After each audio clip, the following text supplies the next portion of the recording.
দিবলাইছে মুহূৰ্তৰ এক ডাঙৰ খবৰ। অসম বিধানসভা নিৰ্বাচনৰ মনোনয়ন প্ৰত্যাহাৰৰ আজি অন্তিম দিন। আজি বিয়লি 3 বজালৈ প্ৰাৰ্থীসকলে প্ৰত্যাহাৰ কৰিব পাৰিব মনোনয়ন পত্ৰ। নিৰ্বাচনৰ এই পৰ্যন্ত নাকচ হৈছে মুঠ 51খন মনোনয়ন পত্ৰ।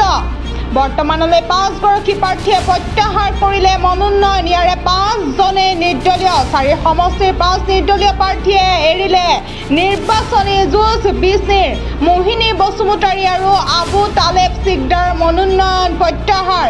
ৰঙিয়াত আনোৱাৰ খান আৰু গোলাঘাটৰ সুশীল হিৰেন্দ্ৰৰ মনোনয়ন প্ৰত্যাহাৰ। লখিমপুৰৰ নিৰ্দলীয় প্ৰাৰ্থী জিয়াবুৰ ইছলাম লস্কৰে প্ৰত্যাহাৰ কৰিলে মনোনয়ন। বৰপেটাত কংগ্ৰেছ প্ৰাৰ্থী মহানন্দ চৰকাৰৰ বাতিল হ'ল মনোনয়ন। এই মুহূৰ্তৰ এক ডাঙৰ খবৰ জনাই আছো এনভি লাইভ চাই থকা প্ৰতিগৰাকী দৰ্শকক। অসম বিধানসভা নিৰ্বাচনৰ মনোনয়ন প্ৰত্যাহাৰৰ আজি অন্তিম দিন। অসম বিধানসভা নিৰ্বাচনৰ মনোনয়ন প্ৰত্যাহাৰৰ আজি বিয়লি 3 বজালৈ প্ৰাৰ্থীসকলে প্ৰত্যাহাৰ কৰিব পাৰিব মনোনয়ন পত্ৰ। নিৰ্বাচনত এই পৰ্যন্ত নাকচ হৈছে মুঠ 51খন মনোনয়ন পত্ৰ। মুঠ 51খন মনোনয়ন পত্ৰ নাকচ হৈছে।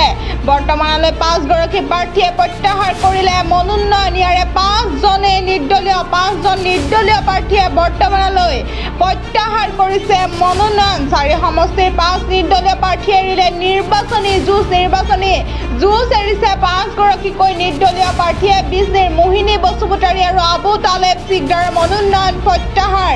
ৰঙিয়াত আনোৱাৰ খান আৰু গোলাঘাটত সুশীল হিৰেন্দ্ৰৰ মনোনয়ন প্ৰত্যাহাৰ। লখিমপুৰৰ নিৰ্দলীয় প্ৰাৰ্থী জিয়াবুৰ ইছলাম লস্কৰে প্ৰত্যাহাৰ কৰিলে মনোনয়ন। বৰপেটাত কংগ্ৰেছ প্ৰাৰ্থী মহানন্দ চৰকাৰৰ বাতিল হ'ল মনোনয়ন।